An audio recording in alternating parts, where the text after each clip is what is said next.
So I think tonight I want to address, I guess, my latest work, including the commission and MHKA, and concerns that have been in my mind for the past 2 years that I will touch upon through the works that I'm looking at. And I would like to start by presenting you this image behind me, and I'd like to ask you what you see in this image. Front row, red top. What do you see in this image? A blurry store. A blurry store. Yellow shirt over there. What do you see? Fallen bikes. Stripy sweater, horizontal. Yes. Sail, right. So we see a blurry photo indeed. We see fallen bikes indeed. We see a sign that says sail. But I would like us to focus on the word above the store, think. And this is something that I found very amusing. It's in Cologne. I think it's a shoe shop called Think. And it just says think.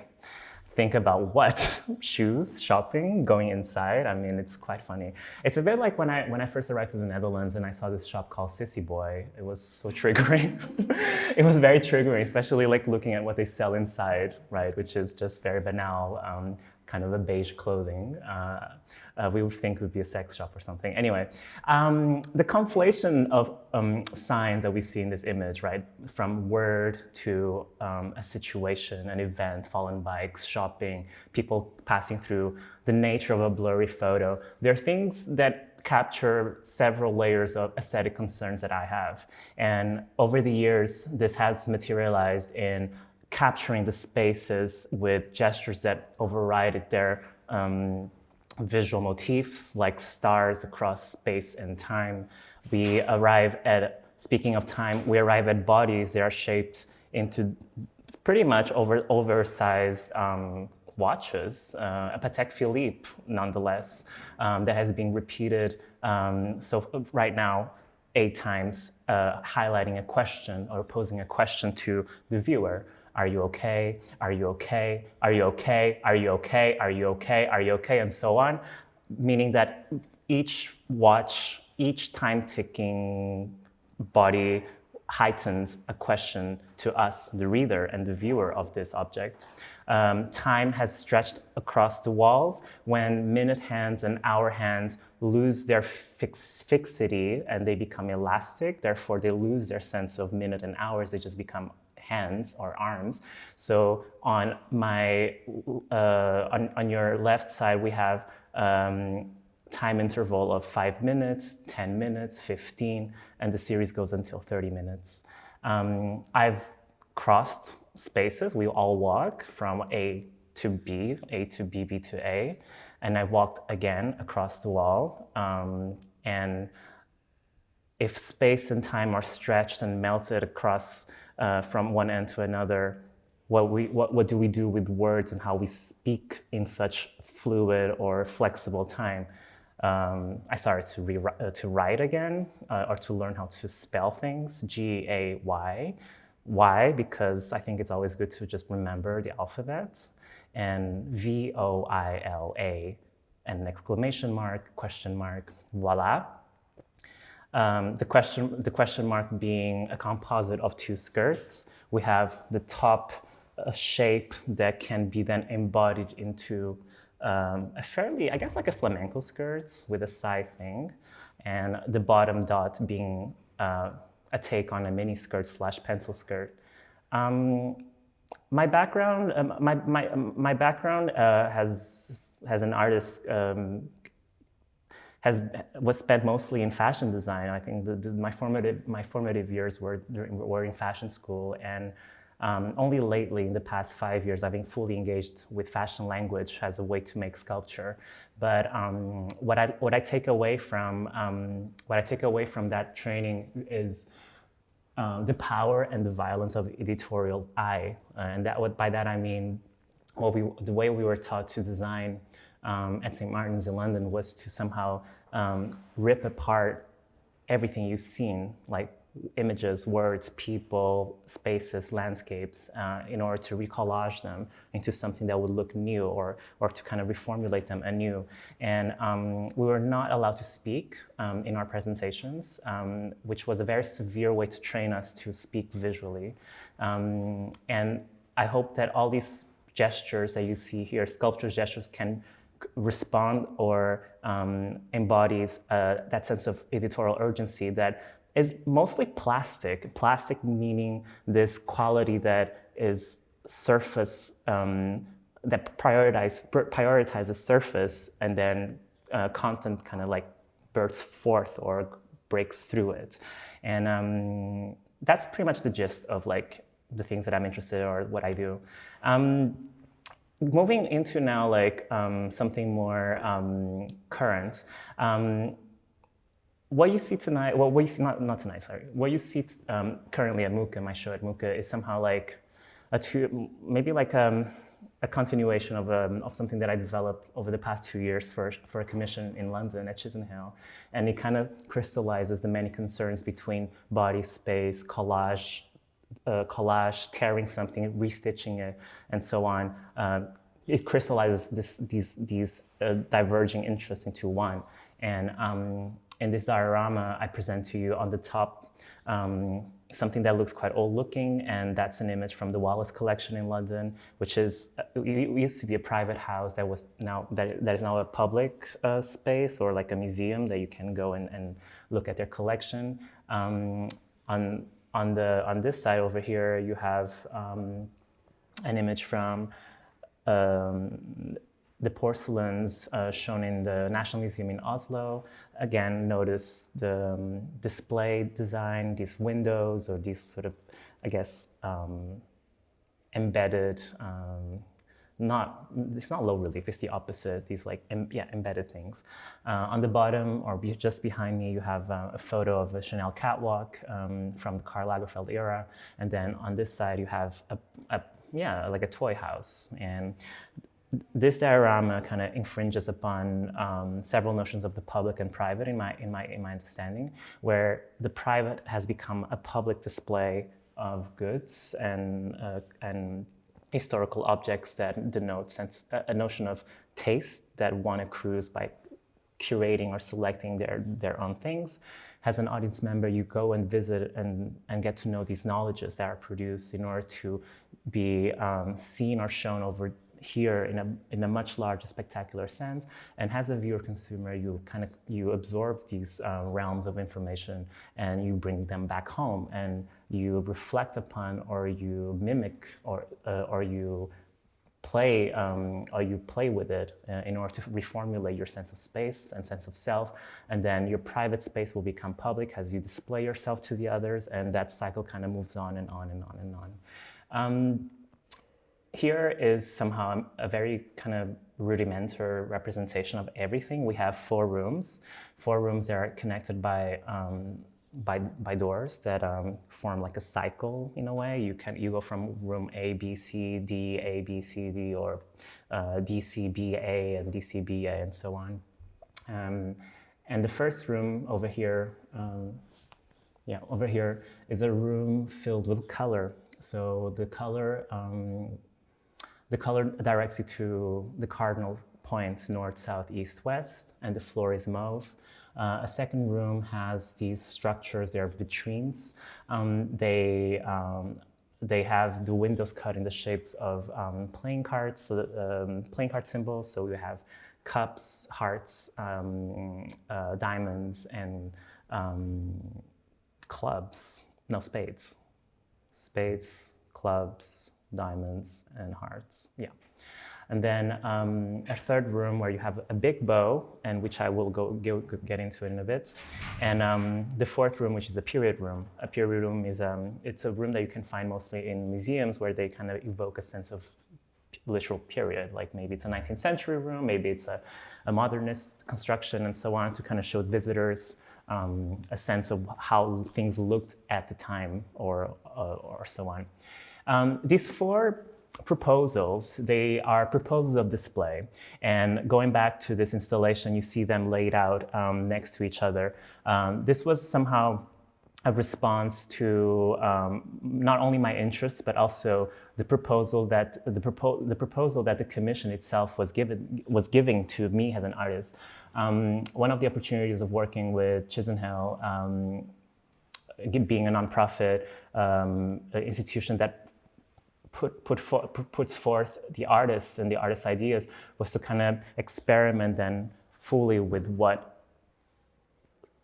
art making such space can really be. And as you've seen before in my presentation, I'm ultimately very interested in notions of dressing and undressing. Dressing has a way to engage with your own body, and also dressing the space that you are in it. So dressing is somehow inherently political in its form, and addressing being like a word that's very close to dressing, but addressing denotes a sense of direction and orientation and so on. So in many ways, like there's a fairly innocent interest in my work in wanting to tackle those objects. But at Chisenhale, because the contract that I was given stipulates what they call a recoupment clause, I just felt fairly suffocated by this proposal of having to recoup or work from a place of debt. Therefore, I chose then to not make any artworks. And what you see here is not art. You see a model. You see an IKEA space without furniture. It's something that has no value as a work of art, but has value as something that can be reproduced to show art, to show clothes, to show something private, something public, it doesn't matter. So these situations over here, they define or they determine rules and how things can be shown. In the color room, the yellow, green, red, mauve, they indicate what type of objects or situations can happen over there. So only yellow stuff goes onto the yellow wall, green and red and mauve, so on. In the vitrines, the opening of these card symbols are an invitation to look at something that's inside and within, and it's like constructed in a way where there's like a mirror. There's like almost like a diamond effect inside, where mirror is placed to reflect all sides of an object. And in this room, only things can only be inside these vitrines. On the third room, the bow over here is an indication that everything in this room in the future, given that Chisenhale had no object inside, that everything in the future would have a bow on it. So let's say if this room was that room, every chair would have a piece of bow on it, every visitor would have a bow attached to their body, and every object itself would be tied with a little ribbon or something. And then the fourth room, in the fourth room we have the period room that has been slanted down or like slanted sideways. So that means that anything displayed in this room has to respect the gravity axis that the room is proposing. So a painting would have to go over here, or something on the wall would have to go over here. Something that hangs like a chandelier, like a light or a lamp would have to hang from the top, and so on. So again, I'm arriving at a place in my practice where maybe, I'm getting more out of. I'm having more fun in thinking about display, and possibly thinking of not only displaying as an act, but also as a proposal to perhaps, evacuate art from its potential kind of, enclosed value body. And one of the first directions that we did, like towards that I mentioned, which is an evacuation of value, was precisely through the publication that I'm going to speak maybe later through the Q&A. Fiction Nonfiction was offered to me as a monograph deal with the show, my first artist monograph. And instead of producing a book about my work, I ended up using that resource to produce a reader about things that interest me as a person. I'm interested in literary criticism because it helps me kind of navigate the world by decoding metaphors. And I'm interested in the social sciences as a way to contextualize such metaphors. So this book has nothing to do with my work, but it's a resource that can be used for something much larger and much more ambitious that's beyond my artistic work. And it kind of poses a question whether if it's possible to have a civic practice that is detached from an artistic one. And I think perhaps the show at MHKA is an aesthetic formulation of such inquiry. even though the show at MHKA is more conventional in its form, it's largely an installation show. But the key aspect in the show is that the big body in the show is not a work of art. It's more a solution to a fairly awkward architecture of the space. When I was invited to do this show, I knew the museum well enough to be quite annoyed by the pillars that the room has. These pillars are super present. It's a relic of a fairly postmodern idea of how a gallery should look like. And I always hated, I don't mean to offend the MHKA, by the way. Like, I'm very grateful, very grateful. But this is, I've always hated also the difference of the height between one zone and the other. And studying the shows, the previous shows that have taken place, even though, as a visit of the museum, you can ignore and the architecture sort of just becomes background.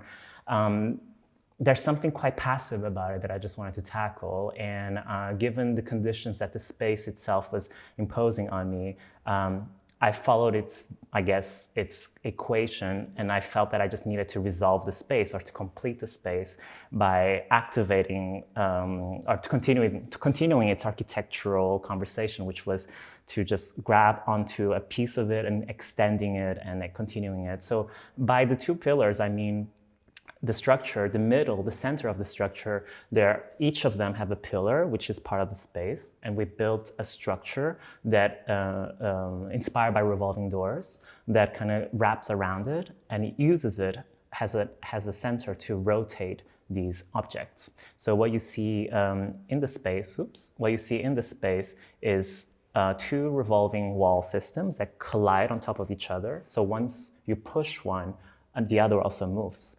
And I did design this thinking about the regular visit of MHKA.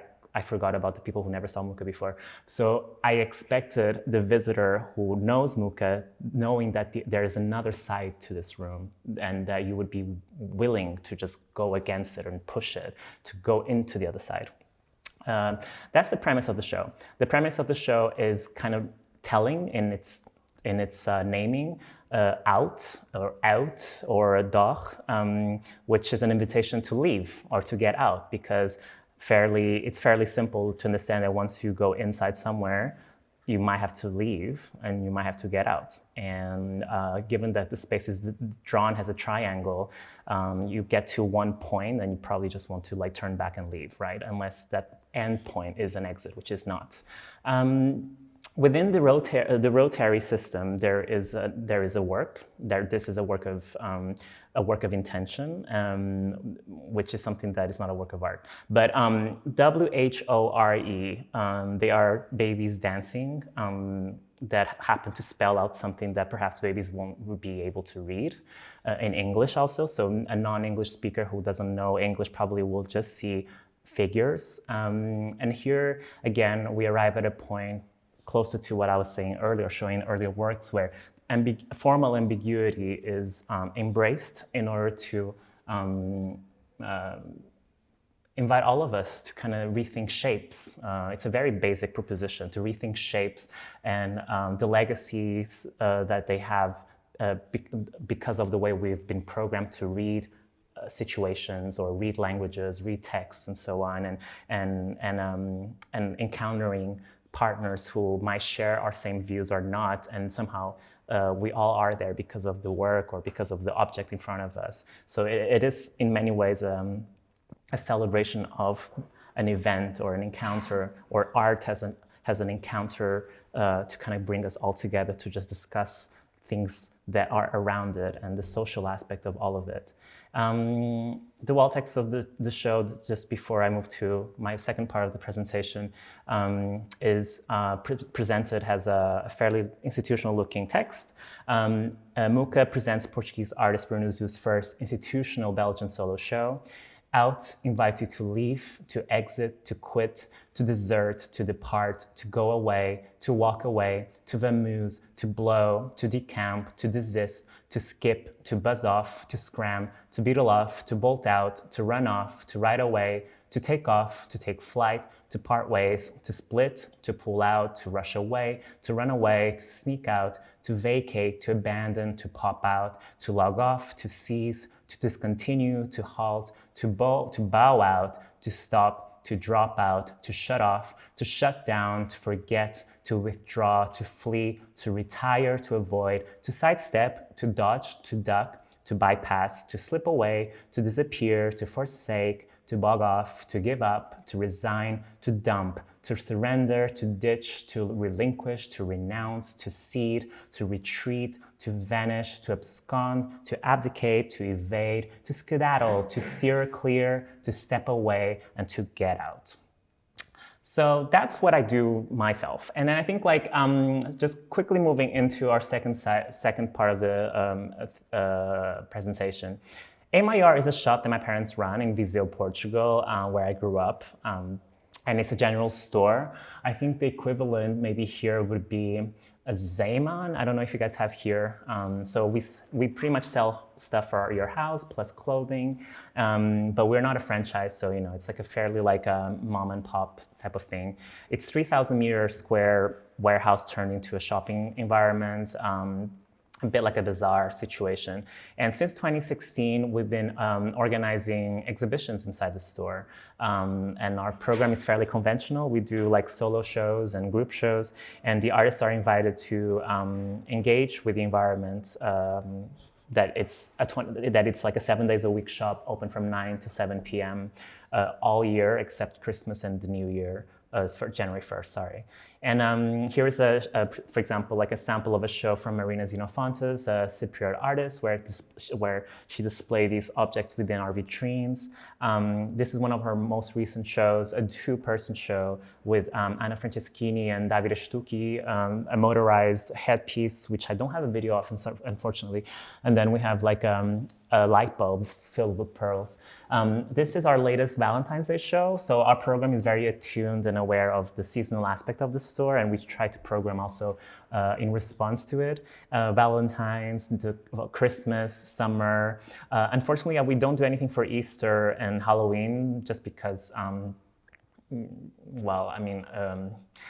think we don't have an interesting programming around religion, and also Halloween is really just a night. But Valentine's is cool because at the time, Sophia, one of our staff members, she always made sure that our windows would be decorated red for Valentine's Day, and I just wanted to kind of program to support her mission. Unfortunately, she quit this year, so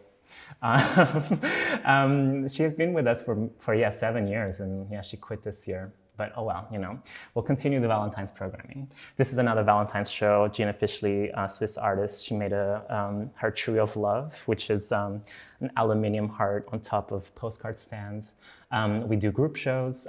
This was our not recent anymore. It's been 2021. Our group show dedicated to our furry friends, which are animals. And this is a stuffed rabbit, but Eleni really likes Gunther, and I think, anyway.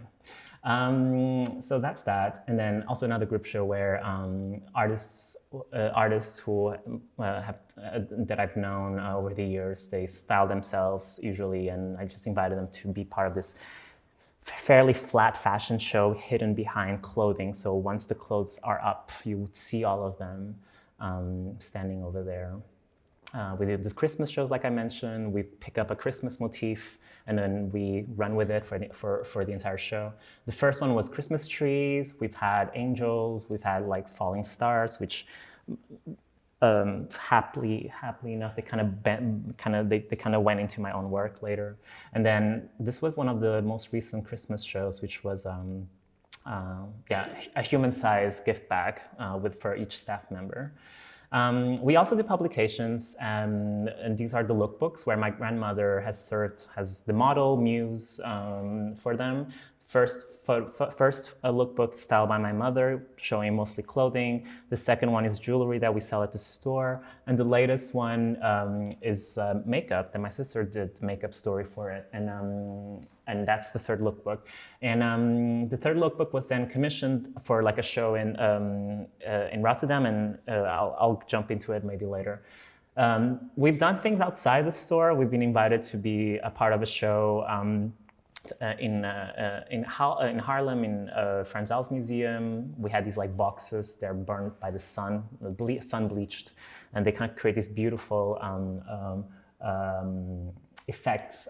The sun is quite strong at the store, or the light overall, so that kind of damages a lot of objects. So we do have like a stock of things that are just damaged by the sun. And then on your right side, you have like a wedding gown made of 2 curtains. So this was part of a show in Beijing, engaging with fashion in the Asian diaspora, and we turned up with a wedding gown without stitching that you can just do with 2 curtains by putting one around your neck and another one around your waist as a train. Another offsite project by ripping pages from our lookbook to turn it into a photography show. And then the latest lookbook, which was commissioned by Instituut Melly in Rotterdam, was turned into wallpapers, where grandmother is looking above and looking on top of the space, while underneath is like a flat shot of her vanity, kind of creating like a trompe-l'oeil effect to kind of get into her world in a way. Another development of that wallpaper series where grandmother is still peeping up above, always above us, and then an image of a fridge, which, it's her fridge. Another fridge. And then, another fridge. This is her like looking into. This was the other side of the space. This is most recently in Vancouver, in a nonprofit space called Western Front, it sort of bookends the space by creating 2 fictional spaces or extending the space into like a wide fridge. This is another publication that we do. This was our first novella, and I'm not going to linger too much on this, but I'm just going to read this. Back once upon a time, there was a shopping center just off Dam Square, a stone's throw from the Madame Tussauds, not far from Primark, 2 streets across the Bijenkorf, overshadowing the Magna Plaza, and just a couple doors down the Royal Palace in the middle of Amsterdam. It was the place where drag queen Tulipa performed and Young sold eau de garde engine oil. It was also where Mr. R looked for his human lover, where Inez became a millionaire, and where Yahoo launched its metaverse. Welcome to the Yaniverse, greeted the Yahoo assistant. This is the back cover of Retail Verité, our first novella, and it was an outcome of a writing workshop that we set up 2 years ago at Sans Serif, a bookshop in Amsterdam, where people were just invited to be shops or shoppers and enter in improvised dialogue amongst each other. And then I had the mission to ghostwrite this novel about retail. So it's a series of vignettes. It's an homage to cinema verité, and Retail Verité. I think it kind of says it all. Currently, I am writing I'm writing Retail Verité 2, which is set in Vancouver, commissioned by Western Front in Vancouver, and it will be a true crime novel. So there will be a body that nobody speaks about, so that will be quite fun. And I'm gonna end with this image, which was also part of the show at Instituut Melly. This was an invitation to respond to Ken Loom's piece that's been on the facade of Melly for maybe 20 years, no, more than 20 years, 30, 40 years, I think. And it's been a work that has become part of the fabric of the city and of the street. So within that show where I was commissioned to respond to these we responded with wallpapers. We also offered this image that was taken actually in between changes, because my grandmother was like doing a new makeup story for our makeup look, and a friend of mine, Corey, got me this T-shirt from like a punk music store in Dublin. I was carrying it, and I asked her to wear it, and it says "Born to serve cunt, forced to work minimum wage," and that was my response to Melly Shroom Hates Her Job. And I'm very happy to announce that this banner is now part of the Muga collection, which I'm very also happy, and MIR is extremely grateful for taking in this gift, and because sometimes I think there's beauty in celebrating the banal, but there's also, I think, a critical instance in wanting to celebrate the banality of our lives, especially I think in the times that we live in right now, banality is very precious for a lot of us, and it's like a privilege that many can't have. So I know it kind of sounds really mundane, a T-shirt saying "Born to Serve, Can't Force to Work, Minimum Wage." It's bait for photo ops, but as long as it brings a sense of joy and relief and release, also, I think it's a very successful artwork in that regard. I think this is pretty much my presentation. I am very open to questions because I'm happy to return to it and show you other things. I think before I'll give you maybe a minute to just absorb, because I do speak a lot, but I just want to show you quickly what we mean by the walls.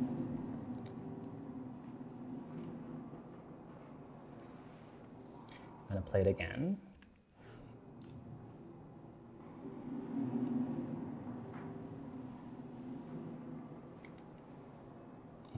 So, yeah, that's what's happening downstairs at In Situ. Cool. Thank you. Should I break the ice?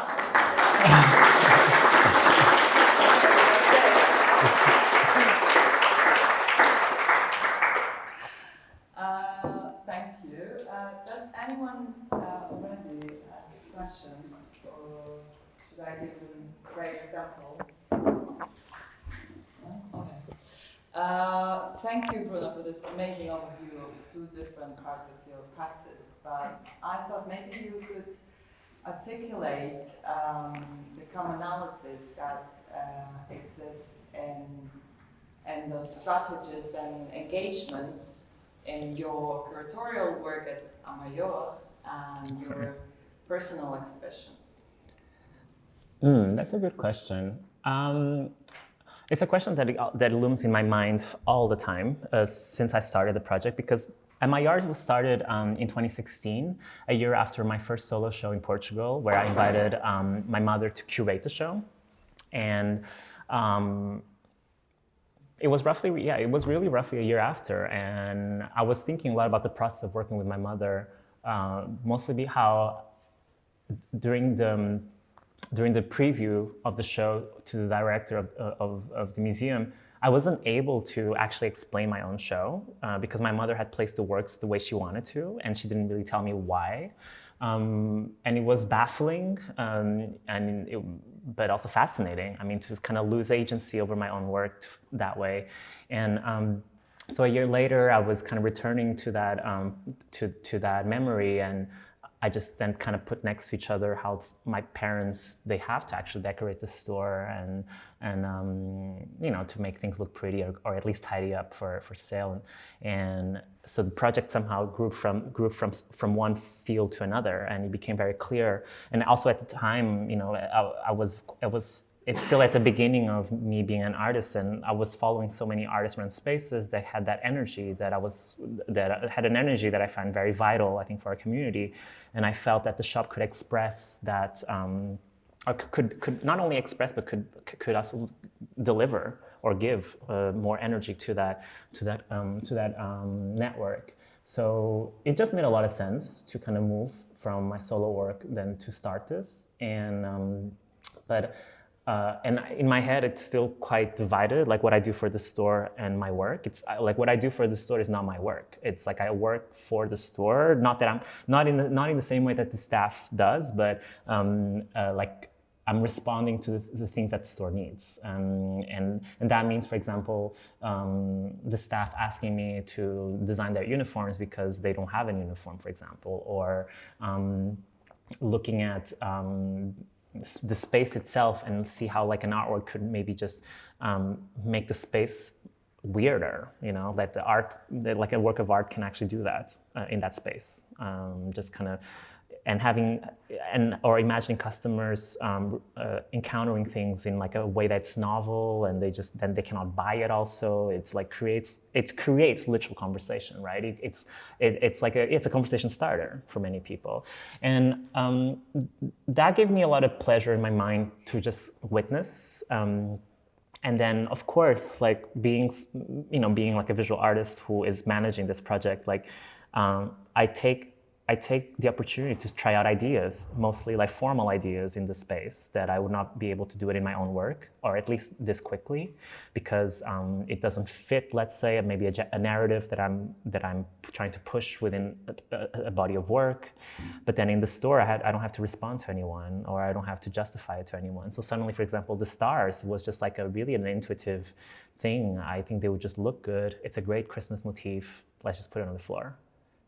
But it looked so good that I felt like, I think there's so much potential. This has like a sculptural preposition, and then suddenly just bled into my work. It was about then finding a way to have that space to make more stars, for example. And a lot of our Christmas shows are pretty much, I do produce all of them, but the Christmas shows have been a great laboratory for sculptural ideas that I want to maybe pursue in the future. But without it, I would have never arrived there, for example. I mean, by myself, I would have not thought about gift bags, human-sized gift bags, because I have no reason to think about gift bags for human people. But then at the store, it made a lot of sense by trying to bring a motif to respond to the Christmas thing. And now I'm suddenly thinking, wow, it's an interesting way to understand flatness or bodies in space and packaging, right? So it's a constant. It's a constant back and forth that maybe looking through like a singular portfolio, they kind of now blend into each other. But for me to work, I still need to separate things. And to be honest, it's true. Whenever I go to Portugal to install a new show, like I'm completely occupied by installing a show at the store, researching new things for the store, being also in conversations with artists that are producing a show for a later date. So it's all about the store in the end. I don't make anything I don't make work in Portugal. I'm sketching, but I'm not doing work for myself in Portugal. So yeah, it's a funny relationship. I think it's still evolving. But yeah, it results in extremely aesthetic gestures that bleed into my work and so on.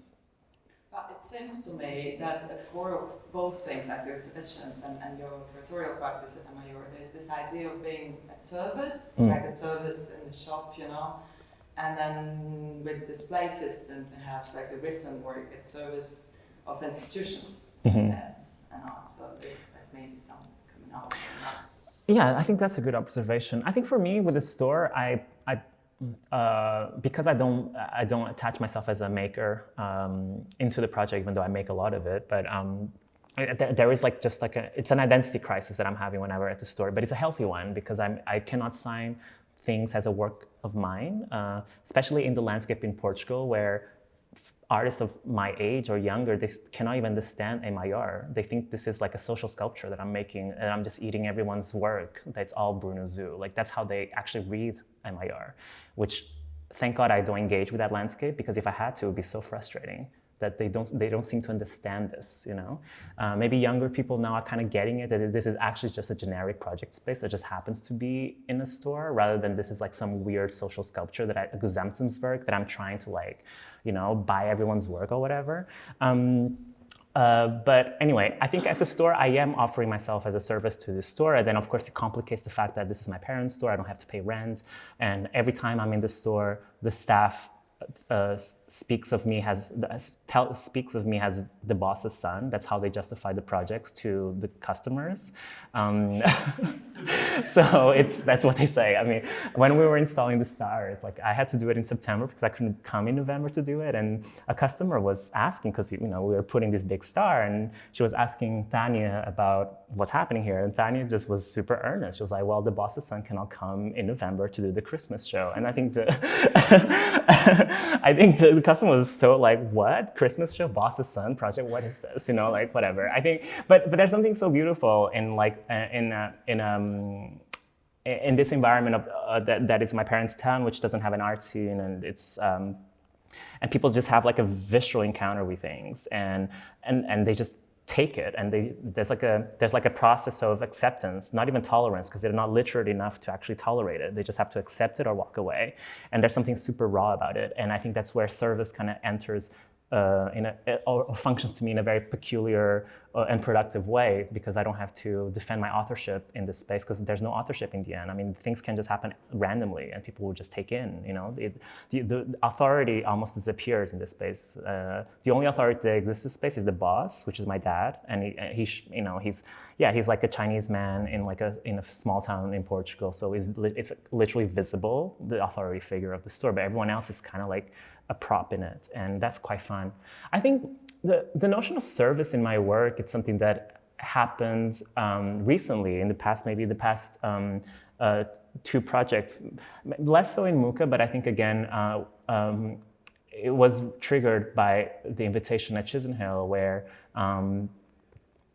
has a homecoming of sorts for me, because I studied in London during my fashion school.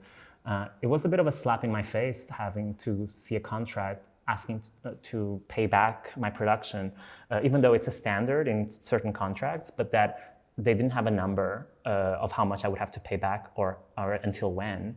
And even though like the team is amazing, and I didn't feel that they were predators, but there was a form in the contract that did not protect me. It just made me vulnerable. And I think the idea of making art from debt, it's something that I just refuse to. It's like a choice. I don't have to do it. And then what's the point?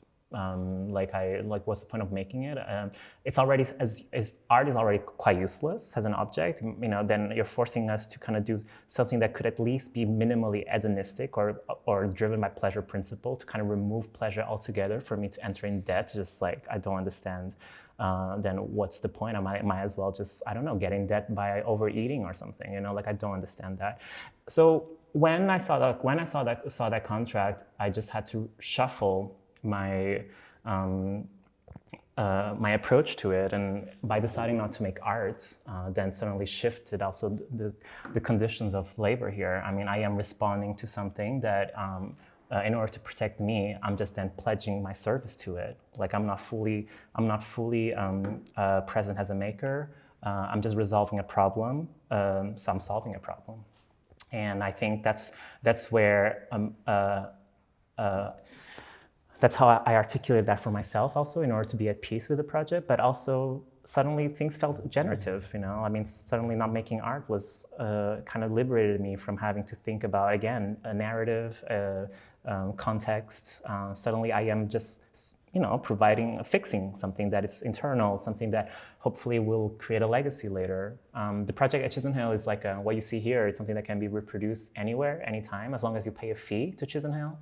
And so that means like it's a licensable product, meaning that if you pay X amount, you can restage it at home in a new space or in your school. And as long as you follow the principles of these rooms, you're sorted. And that responds to their recoupment clause that they were never able to clarify to me. But then I'm not vulnerable anymore, because I also get 50% of that passive income. So it's like, it's setting up a way to kind of resolve a problem, but I had to pay, it was my service to resolve their institutional or update their institutional contract. And with MHKA, I think the service came up in several conversations that I had with the curator and Claire, mostly because of the conditions that the space gave to me. It's big enough. It's not about the size. It's like big enough for anything, whatever. And the team, again, wonderful. But it's just the constraints of the design that at least like clashes with my relationship to design also. And therefore, like I came to a very similar crossroads. Like, will I ignore the space and just like make art and just pretend that this is not a problem, or should I try to solve it? And I just chose the track of trying to solve it. And then for me, solving it was quickly then continuing the architectural project that the room invites. And those 2 pillars became central then on that problem resolution. So in many ways, yeah, these 2 projects, they are somehow foremost like service providing rather than making art, which I think it's interesting. And also, current, because I guess most of us were trying to like get gigs and little odd jobs to kind of make money here and there, unless you have a stable job somewhere else. And yeah, and I think that reflects also the nature of art making today, especially when they're just one-off jobs, when you get an artist fee or something like that. So it doesn't even, I don't think any of these projects do take like a fairly explicit critical position on it. They are just stating a very matter-of-fact situation that that touches all of us, not only artists, but also, freelance curators, writers, and so on. You're always just solving someone else's problem, whether if it's lacking content, fixing content, and so on. Yeah. Thank you. Oops, anyone else? No?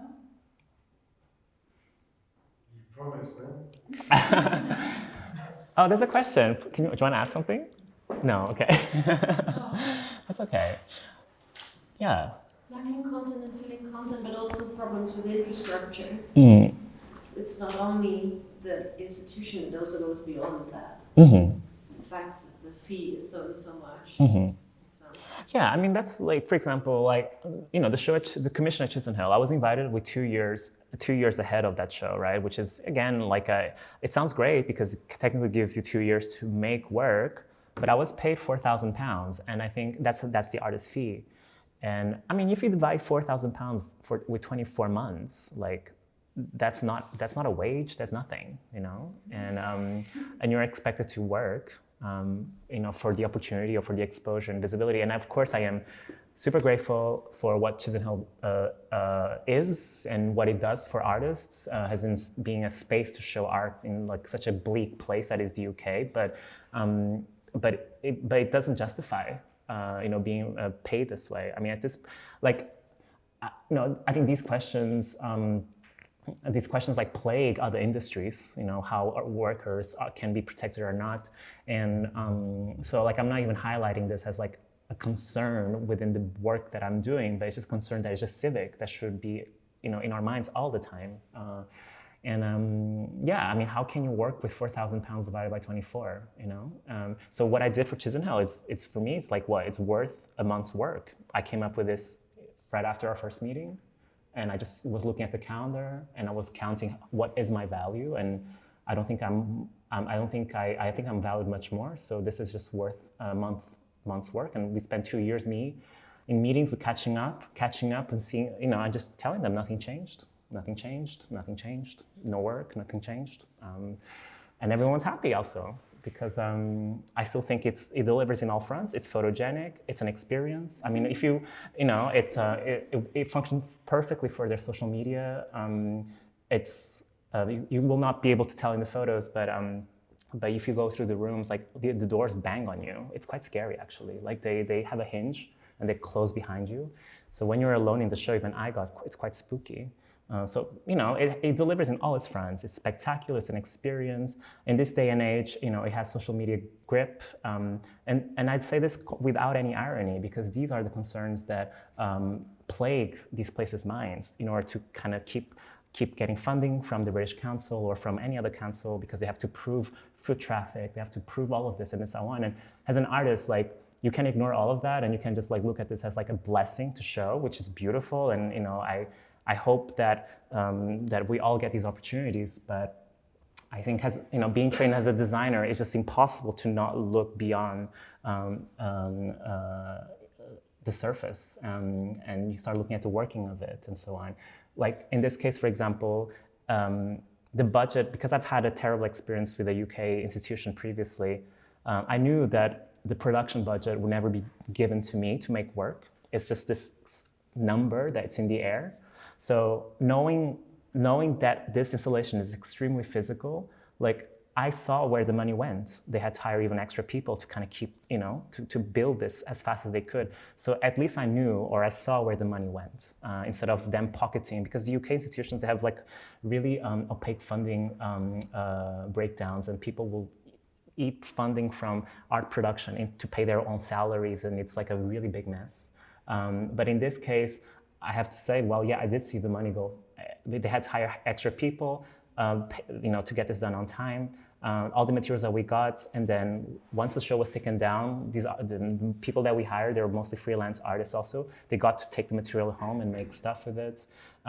So I saw the economy of this show just being very material and being real, and that makes me happy also, because perhaps, it's a bit antiquated to say that, the work became visible, and that's something that concerns me also a lot these days, that the work has to be seen, has to be shown, or not shown, but has to be celebrated, that the act of working or the labor that we put into things. Yeah. And I think, and then I think with Muka, we did this show, and a lot of the budget went into building this wall, the wall structure. I think the relationship to labor here is slightly different. It's mostly like a conceptual conversation with the building, and to take this behemoth proposal of creating these clashing, revolving doors. It felt to me like the right direction to go to respond to the legacy of this building, also because you guys have to move out of here in a couple of years. So, it's almost, studying the previous shows, I hadn't seen anyone engaging with the space this way, and I hope that this kind of, gets archived in a fairly interesting way for the legacy of the institution later also, Again, speaking of service, not that that's the service put onto me, but I'm thinking about the community, I'm thinking about archive, I'm thinking about the collective body that we all form. And I love to have someone or my peers to take those steps also, because it's a global conversation, it's an international conversation, it's a conceptual conversation it just goes beyond me. It's much larger. Yeah, go ahead. Question. Yeah. How would you relate the first image of the storefront to your parents' store, like M HKA? It's just very general, but are there also like encounters that made you think differently about the space, or like things that, like there was this exercise that you asked us to do, like what do you see? Are there visitors at M HKA that like see different things, or see the space in a different way, or they think of the space in a different way? No, that's a great observation. I think yes, of course. Especially when, since we started doing shows, we have a very regular customer base. They know the store. They come every day pretty much. Like our staff members, they're pretty much like they're social therapists because we have it's a retired community. The shop is in a retired community, so they come and just love to chat, and they kind of walk around. It's a bit like a walking exercise because it's so big, the store. And when the relationship between a shopfront saying think and the store happens through the shows that we do, because they know the space so well that they notice when things change, and they just ask questions like, is this new? Why is this here? And it's something very simple. It's a very simple question that they ask to the staff members. And so to see a shopfront at the beginning of my presentation of a brand or a shop that calls Think, that's called Think. Think is a verb and an activity that exists within the shop and Mayar, because people do this all the time in relation to what they want to buy or something like that, but also happens when they now encounter an alien object. And depending on what shows we do, some things are more explicit in their humor, and they just laugh at it and they just make fun of it. But that means that they're thinking about something, or they're thinking about something that's an anomaly within their routine. It makes them think. For example, these two murals over here, they've appeared in many Facebook profile photos from our customers because they just stood in front of it and took a selfie from it, and they use that as their profile photo. And that means that they've thought about this. They've taken a photo, they like the background in order to stand in front of it and take a photo. And then over here, it's quite small, there's like a little mural. It's like a text over here. I don't have a clear photo today, but it says, darling, shoot yourself in the foot, but translated by Google Translate before AI. So it's like a really bad translation to Portuguese. It's because it's an idiomatic expression, it doesn't translate well. And we've seen people just driving to the store, not even going in, and just take a photo of it. And like a selfie within the parking lot. So people are thinking. Whether if that thinking is critical or not, perhaps is debatable. But they think, and that I think that's already a lot, or it's a starting point, you know. And whether if they're thinking critically or not, that's like the direction of thinking, and that's, I think, beyond us, you know. Whether if they want to engage with it, whether if they have to recognize this as a work of art or not, that's like a conversation that I personally am not interested in having, because it's beyond my ability to do that. And we're not a school, or we're not like, we don't have like a mission statement in that sense, you know, to make people think about art, but they're thinking, in the capital T, thinking. And I think that's wonderful. Yeah. I also have a thought now with a thought or a question over there. Mm-hmm. Like I have to think like, is this the notion of usership? It's just coming on my mind by seeing your work. Like, is it the attempt at making thing by thinking at the use they are having, Mm-hmm. relating to what you activate, what you clear, let's say, in the space, because there is this kind of. Does it make sense that the notion of usership in your work and how you relate to it? Yeah, I mean, I think that's like a good observation. And I think mostly moving maybe away from, I mean, both A Major and my work, they do that just differently. But I can go, for example, to, I can show you this. This is one of the clocks moving. Sorry, I hope that goes out. So if, as you notice, the clock is moving backwards instead of going forward. So the seconds over here, they're moving backwards instead of forward. So this is like a tiny, tiny, tiny example of me engaging with this, with a sense of cognition when you encounter something that you think works some way and it doesn't work. It doesn't work the way you expect. That's the use of something. Is a key aspect for me to start like twisting things around, mostly because of my background as a designer. It's how I enter material relationships to things. Like, not that everything has to be functional to have my attention, but that's how I relate to things. It's how I articulate the world. It's a fairly pragmatic way of looking at things. So it is central in many ways, and I think. In that sense, both the commission at Chisenhale and the commission at MUCA, they hinge upon the fact that you know how to use the space. The usual visitor already knows the space, the triangle, the two sides. Or in Chisenhale's space, everyone's aware of the empty rectangle and the fact that a commission is a new work of art. I'm hinging on those expectations, which is a sense of using the context, right, to upset them and deliver something other that's still that uses the usage of these people's ideas.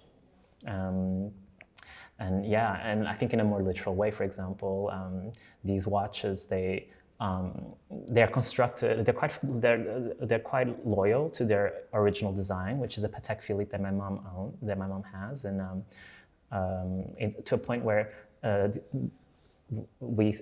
it simulates all the design details of the watch, from the numbers to the dials to even the side dial, and it's scaled 1-to-1, size to size. So there's like a fidelity to the object that it's representing, but it doesn't function in its own ways at all. It's not a wristwatch for like a human wrist. It's huge and it's soft, also it's textile.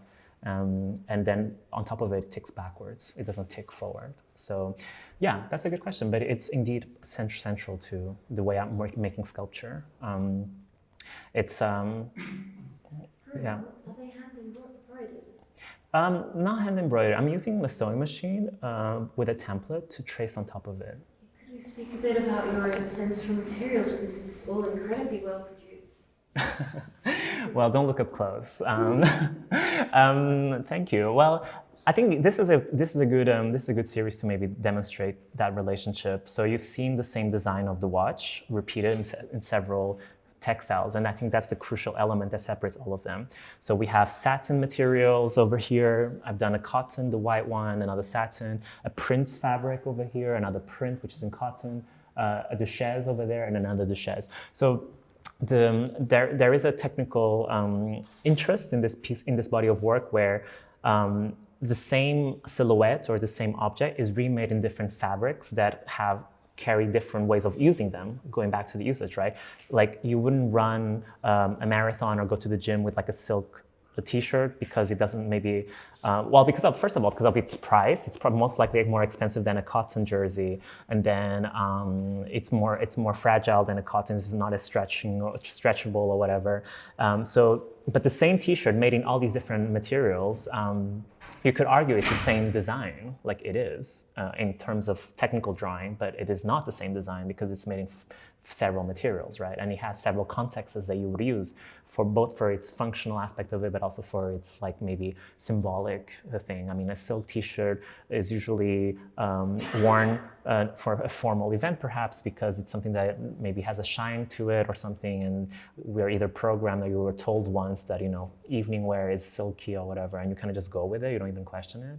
And this same happens with these watches. We have, you know, a midnight blue satin first one, and then a lilac one, but then when you're next to like a print one, somehow like the way we've codified fabrics and their general mainstream understanding, it's perhaps that the satin one would look fancier or would look cheaper. It will never look the same as the printed one, and vice versa.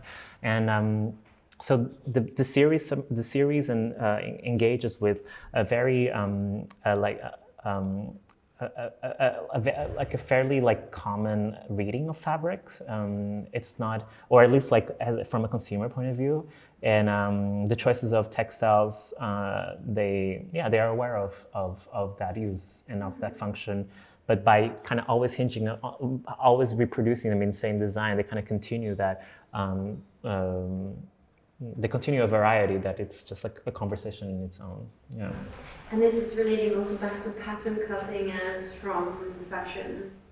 The reason they all look the same is because there's a pattern that I made for them, which is it's a good point that you raise. And they so much like clothing, you know, you have a pattern and they can be just recut into 1,000 times. So in theory, I could make infinite versions of this watch.